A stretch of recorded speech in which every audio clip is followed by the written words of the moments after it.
እንዲህ መጠየቅህ ካንተ እንዴት እንዲህ ይሆናል ካንተ አይጠበቅም ማለት ትልቅ አክብሮት ነው። እኔ እንረዳለሁ። ልክ ነህ እኮ ገብቶኛል። ግን ምን አለ መሰለህ እኛ ህዝቡ የራሳቸው እንደሆኑ በሚያስባቸው ሰዎች ሲጎዳ የህዝቡን ችግር በመቆርቆር እንግዲህ እስከ ጥግ ያለ ኢትዮጵያዊ አለ። እኔ ሙስሊም ስለሆንኩ ሙስሊም የሆነች ሴት ነው ማገባው ቢል ሌላ ሰው ምንም እኔ ነውረኝነቷ ይታየኝ። ጥፋት ካጠፋ ሲዲ ስፖርት ላይ የማያስቀጥለው ጥፋት ከሆነ ጥፋቱ ሲዲ ስፖርት የማስቀጥል አቅም የለውም። ጋይስ አርቲስት ሰለሞን ቦጋለ እንግዲህ መታሰሩ ወይም በቁጥጥር ስር መዋሉ እየተነገረ አለ። የአዲስ አበባ ፖሊስ ይሄንን አስታውቋል። ከዚህ ጋር ተያይዞ አርቲስት ሰራዊት ፍቅሬ ደግሞ የተናገረው ነገር ብዙዎች ያልጠበቁት ብዙ ሶሻል ሚዲያ ላይ ያሉ አካላትን ያስቆጣ ነገር አለ። የስፖርት ጋዜጠኛ ተንታኝ የሆነው እንግዲህ አሉላ ፍሬው ከስራ መታገዱ ሲነገር ግን የተሰጠው ምክንያት ብዙ ኢትዮጵያውያንን አስቆጥቷል። በጣም ብዙዎችም አዝነውበታል። በዚህ ቪዲዮ እነዚህን ሁለቱን ሐሳቦች ጥሩ የሆነ መረጃ ከተለያዩ ምንጮች ያጣራሁትን ወደ እናንተ አደርሳለሁ ማለት ነው። እስከ መጨረሻው አብራችሁ ቆይታ እንድታደርጉ ቪዲዮውን ላይክ አድርጋችሁ ቤቱን ሰብስክራይብ በማድረግ እንድትጀምሩ እጠይቃችኋለሁ። ለዚህ ቪዲዮ ስንት ይገባዋል ብላችሁ ታስባላችሁ? እኔ 1000 ላይክ ይገባዋል ብያለሁ። እናንተ እስኪ ሐሳባችሁን ያጋራችሁ ቪዲዮውን ላይክ በማድረግ ጀምሩ ማለት ነው። ጋይስ ምንድነው በአዲስ አበባ እየተፈጠረ ያለው ነገር? ውሎ አዲስ እንግዲህ ይዞ በወጣው መረጃ መሰረት አርቲስት ሰለሞን ቦጋለ ቁጥጥር ስር እንደዋለ እየተነገረ አለ። ከምን ጋር ተያይዞ ነው በቁጥጥር ስር የዋለ ለምለው ጥያቄ ሰበር መረጃ። አርቲስት ሰራዊት ፍቅሬ፣ መንሱር ጀማል፣ ወንድም ካሊድ፣ ዳንኤል ተገኝ፣ ይገረም ደጀኔና አብርሃም ግዛው በፌዴራል ፖሊስ ቁጥጥር ስር ዋሉ። መኪና አስመጣለሁ በሚል በርካታ ሰዎችን ካጭበረበረውና ህዝብ እያስለቀሰ ካለው ፊንቴክ ኢንቨስትመንት ጋር በተያያዘ ህብረተሰቡ እነሱን አምኖ በመዘረፉ ፖሊስ በቁጥጥር ስር አውሎ ምርመራ እያደረገባቸው እንደሚገኝ ተገልጿል።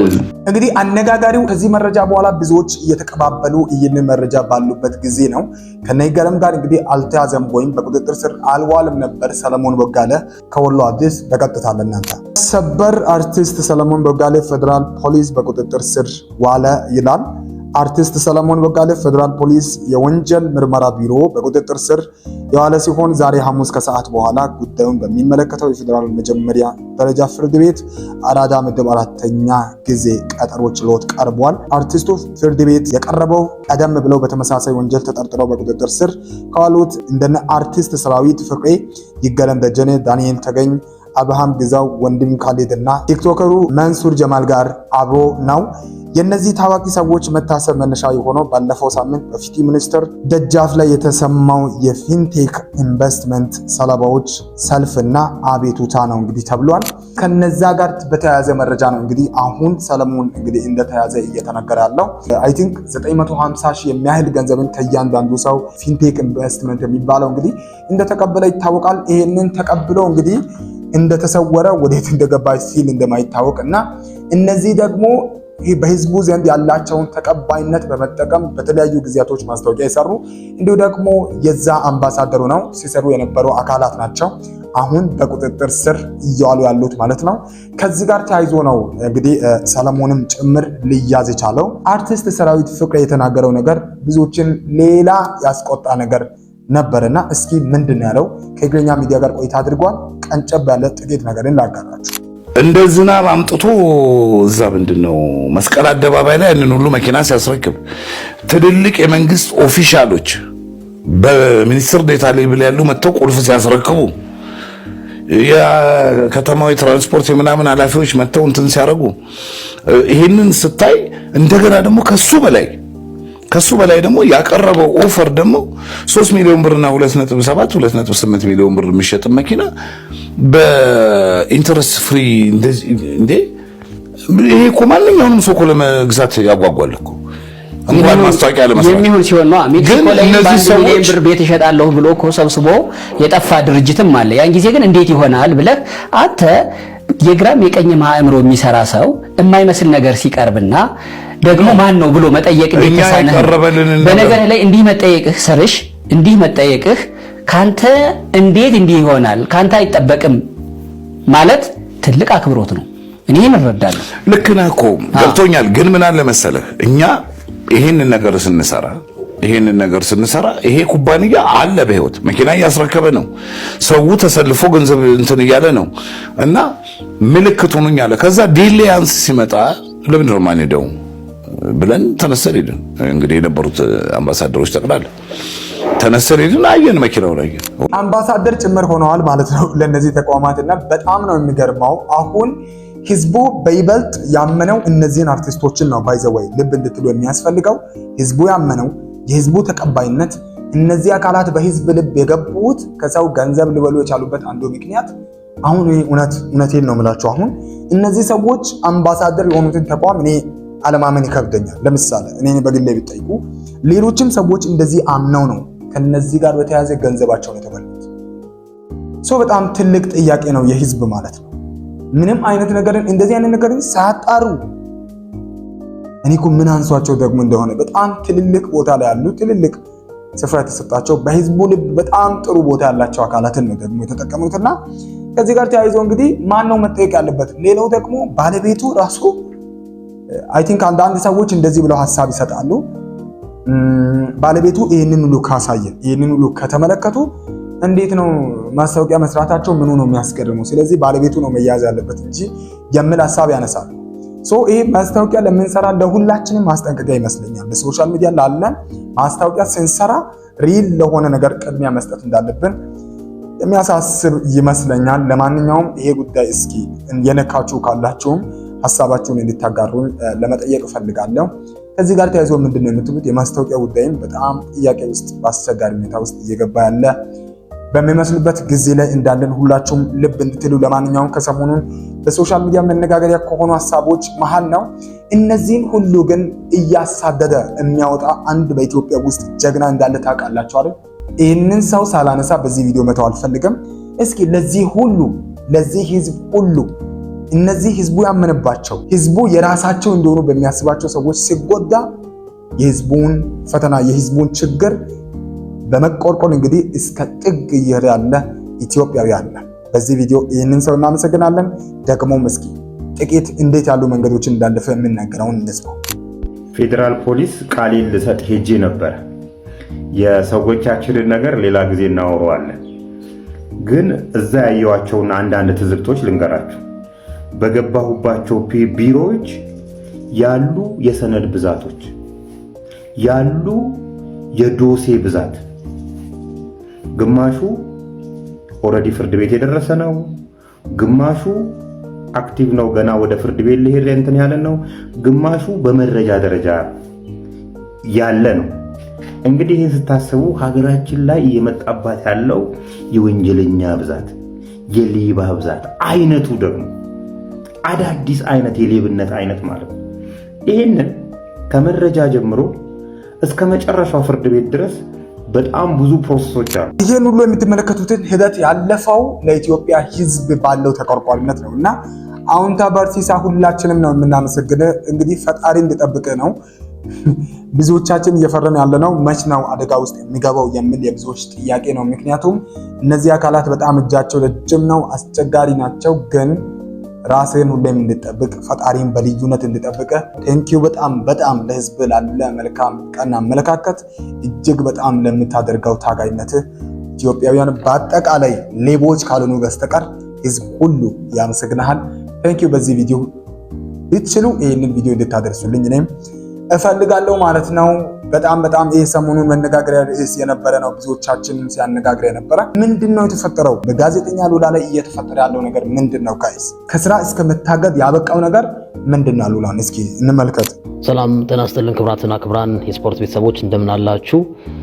በኦርቶዶክስ እምነት መከተልን ምክንያት በማድረግ እንዲሁም በሃይማኖት ያለኝን አቋም ባለፈው በወጣው የካውንስል ምክር ቤት ደብዳቤ ምክንያት ማንጸባረቅን ተከትሎ የትርታ ኤፍኤም ጊዜያዊ ስራ አስኪያጅ ወደ ስራዬ ገበታ እንዳልገባ በጥበቃ እንዳባረረችኝ መናገር ወዳለው። ዛሬ የዕለቱን ፕሮግራም ለማቅረብ ወደ ስቱዲዮ ሳመራ በጥበቃ ወደ ስቱዲዮ መግባት እንደማልችል ተነግሮኛል።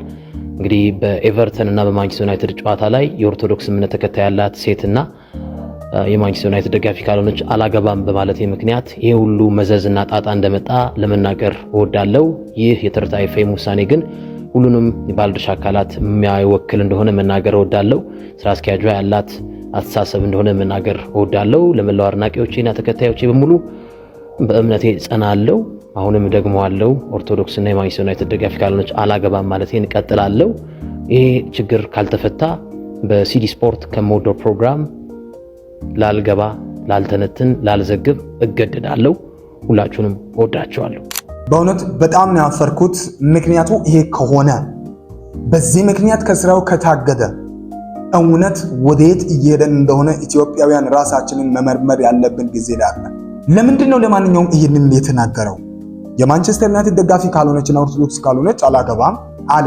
ለምንድን ነው ይህንን የተናገረው? ከራሱ ከባልደረቦቹ ጭምር የሚሰማውን መረጃ ላጋራችሁ እስኪ። ለመሆኑ የምታገባት ሴት ምን አይነት ናት? መስፈርት ምንድን ነው? የሚል ጥያቄ በኮሜንት መስጫው ላይ ጥያቄ ተጠየቀ ማለት ነው። ከዛ ሲጠየቅ አሉላ ምን ብሎ መለሰ? እኔ የማንቸስተር ዩናይትድ ደጋፊ ነው የማገባው፣ ምክንያቱም የማንቸስተር ዩናይትድ ደጋፊ ነኝ። ወይ እንደገና ደግሞ እምነቴ የኦርቶዶክስ እምነት ተከታይ ስለሆንኩኝ የኦርቶዶክስ ተዋህዶ እምነት ተከታይ መሆን አለባት የሚል ጥያቄ ሲያነሳ እኔ እንደውም ምን አልኩት? የአርሰናል ደጋፊ ብትሆን ስለው እንዴ ግርምዬ ቤቱ ደግሞ ባንድ እግሩ ይቁም እንዴ? እንጋጭ እንዴ? ስናዝንም አንድ ላይ እንዘን፣ ስንሳቅም አንድ ላይ እንሳቅ። እሱ ከተናገረው የተለየ ነገር ነው ወይስ ባልደረቦቹ የሚናገሩት የሚል ነው የኔም ጥያቄ የነበረው። እሱ ከተናገረው የተለየ ነገር ከተናገሩ በእነዚህ ሰዎች መሃል የተፈጠረ ነገር አለ ብለን እንድንጠረጥር ያደርገናል። ይሄ ምንም ሀቅ ነው። ነገር ግን የተናገረውን እሱ ያለውን ሐሳብ ነው እነሱም የደገሙት። ከዚህ ያለፈ ነገርን የተናገረው ነገር የለም እና በዚህ ምክንያት እውነት ሰው ከስራው መታገድ አለበት? እንጀራውን ማጣት አለበት? አንድ ደጋፊ ጻፈለት አይደል? በጻፉ ጥያቄ መሰረት ጠየቁት። እነሱ በጠየቁት ጥያቄ መሰረት የግል አመለካከቱን አወራ። በዚህ ምክንያት ወደ ስራ አትገባም ከሆነ እንደ ኢትዮጵያውያን እውነት አደጋ ውስጥ ነው ጋይስ።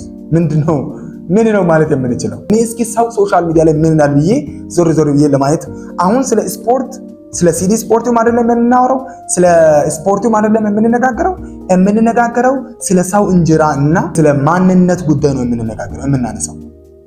ይሄ ከሃይማኖት ጋር የተነካካ ነገር አለው። ይሄ ንግግር እስኪ እናንተ ሀሳባችሁን እንድትገልጹ ፈልጋለሁ እኔም እና የተሰጠው ምክንያትስ የትርታ ኤፍኤም ጊዜያዊ ስራ አስኪያጅ ድምጹም ስላለ ያው ድምጹን መጠቀም ስላልፈለኩ ነው እንጂ ድምጹ በእጃችን ይገኛል ቃል በቃል። ከዚህ ኢንሲደንት በኋላ ትርታ ላይ ባክፋይር አድርጓል።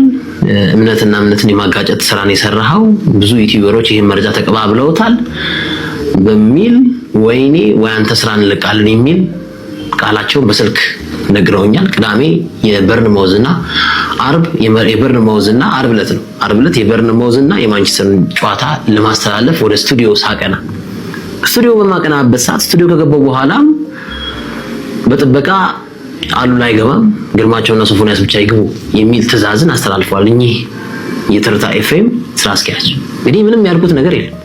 ባክፋይር አድርጓል። ትርታ ኤፍኤም ላይ ባክፋይር አድርጓል። ይሄ ጉዳይ እምነትና እምነትን ያጋጨው ብላ እምነትንና እምነትን የማጋጨት ፕሮግራም የያዘው ከሱ ይልቅ ለኔ እነዚህ አካላት ናቸው የሚመስሉ። እኔ ለምሳሌ የሆነ ሃይማኖት ተከታይ ነኝ፣ ስለዚህ የሃይማኖትን ተከታይ ራሴን ማግባት እፈልጋለሁ ማለት ወይም ሃይማኖትን ከሃይማኖት ማጋጨት ነው ወይ? ግን የሶሻል ሚዲያ የስፖርት ቤተሰብ እንዲሁ ደግሞ የሚዲያ ሰዎች ደግሞ በጣም ነው ያስደመሙኝ በዚህ ጉዳይ ላይ። አንዳንድ ሰዎች አስተያየት ሰጥተዋል። የመጀመሪያው ነገር ሰው ፐርሰናል ጥያቄ ተጠይቆ ፐርሰናል ኦፒኒየኑ የራሱን መናገሩ ምን ክፋት ኖሮ ቅጣትና ደብዳቤ መጻፍን እንደፈለጋችሁ አልገባኝም። ምክንያቱም ይሄ ሰው የግል ህይወቱን ነው የተናገረው። የሌላውን ሃይማኖት ቢያጥላላ የሌላውን እምነት የሚያወርድ የሚያናንቅ ነገር ቢናገር ልክ ነው። የሚዲያ ህግን ሊጥስ የሚችልበት መንገድ ሊኖረው ይችላል። ግን እኔ ኦርቶዶክስ ስለሆንኩ ኦርቶዶክስን ነው ማገባው ቢል አንድ ሰው፣ ወይም እኔ ሙስሊም ስለሆንኩ ሙስሊም የሆነች ሴት ነው ማገባው ቢል ሌላ ሰው ምንም እኔ ነውረኝነቱ አይታየኝም። በጣም ቆንጆ ደጋፊ ሀሳብ ስለሆነ ነው ይሄንን ያነሳውላችሁ። ታዲያስ ይሄ ምክንያት ሆኖ ከስራ የሚያስባርር ከሆነ በየትም ቦታ የግል ሀሳባችንን የመግለጽ ነገራችንን ጭምር አደጋ ውስጥ የገባ አይመስላችሁ? እኔ በጣም በሶሻል ሚዲያ ደግሞ ከሚደንቀኝ ነገር አንዱ አሉላ ፍሬ ሁላችሁም እንደምታውቁት የማንቸስተር ዩናይትድ ደጋፊ ነው እና የአርሰናል ደጋፊዎች በሲዲ ስፖርት ሲዘግቡም ጭምር አይወዱትም። እኔ በማውቀው ማለት ነው። በቃ ተንታኝ እንደሆነም ጭምር ያስቡ። ግን እናንተ ለካ ሰው ከሰብአዊነት ያለፈ ነገር የለውም። ሰው ሁሌም ሰብአዊነትን ያስቀድማል። እውነተኛ ህሊና ያለው ሰው የአርሰናል ደጋፊ አንድ ምን እንዳለ አብዛኛው የአርሰናል ደጋፊ ምን እያለ እንደሆነ በዚህ እንጀራውን ሊያጣ በደረሰበት ጊዜ የተናገሩት ነገር ግን ልቤን ነክቷል። የአርሰናል ደጋፊ ሁኚ ለመጀመሪያ ጊዜ ከአሉላ ጎን ነኝ። ምን እንደሚል አንዴ እንስማ። ኦርቶዶክስ እምነት መከተልን ምክንያት በማድረግ እንዲሁም በሃይማኖት ያለኝን አቋም የኦርቶዶክስ እምነት ተከታይ ያላት ሴትና የማንቸስተር ዩናይትድ ደጋፊ ካልሆነች አላገባም በማለት ምክንያት ይሄ ሁሉ መዘዝና ጣጣ እንደመጣ ለመናገር እወዳለሁ።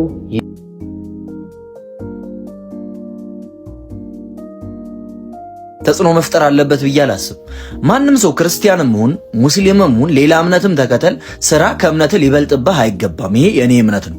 አሉላ መብቱ ነው። እውነቱን ለመናገር የሃይማኖትን ጦርነት እያነሱ ያሉት አሉላ ሳይሆን ራሳቸው ናቸው።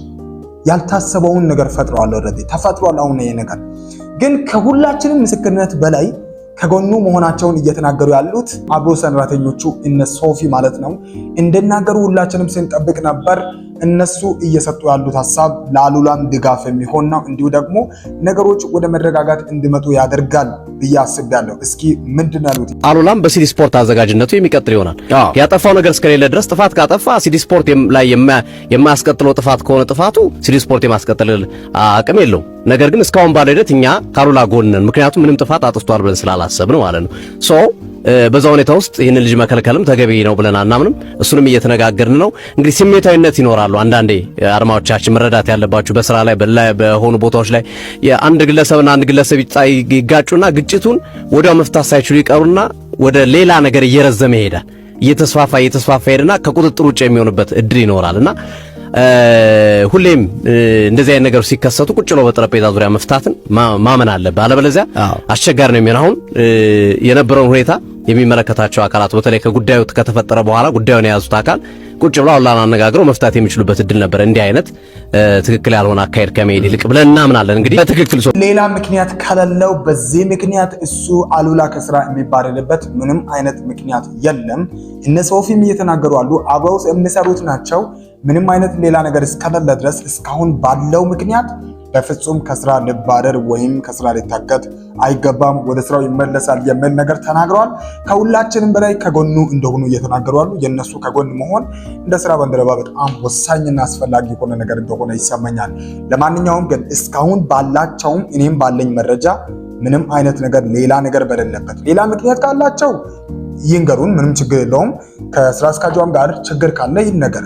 ካልሆነ ግን በዚህ ምክንያት ከስራ የሚሰናበትበት ከስራ የሚታገድበት ምክንያት በብዙ የኢትዮጵያን ሕዝብ የማያስማማ መሆኑን እኔም ለመናገር እፈልጋለሁ። ሶሻል ሚዲያ በእነዚህ ነገሮች እንግዲህ ስታመስ እያሳለፈ ያለ አዲስ ነገር ካለ የምነግራችሁና የማሳውቃችሁ ይሆናል። ለዛሬ የነበረን ቆይታ ይህንን ይመስላል። እስኪ ይሄ ቪዲዮ 1000 ላይክ እንዲያገኝ ሁላችሁም በተቻላችሁ አቅም እባካችሁን በመደገፍ ቤቱን ሳብስክራይብ አድርጋችሁ ለጓደኞቻችሁ እንዲሁ ደግሞ ለህዝብ መቆም ለሚፈልጉ ሁሉ ይህንን ቪዲዮ ሼር እንድታደርጉ እጠይቃችኋለሁ። ለሁላችሁም ያለኝን አክብሮትና ፍቅሬን ለመግለጽ እፈልጋለሁ። በሌላ ቪዲዮ እስክንገናኝ ሰላማችሁ የበዛ ይሁን። መልካም ቆይታ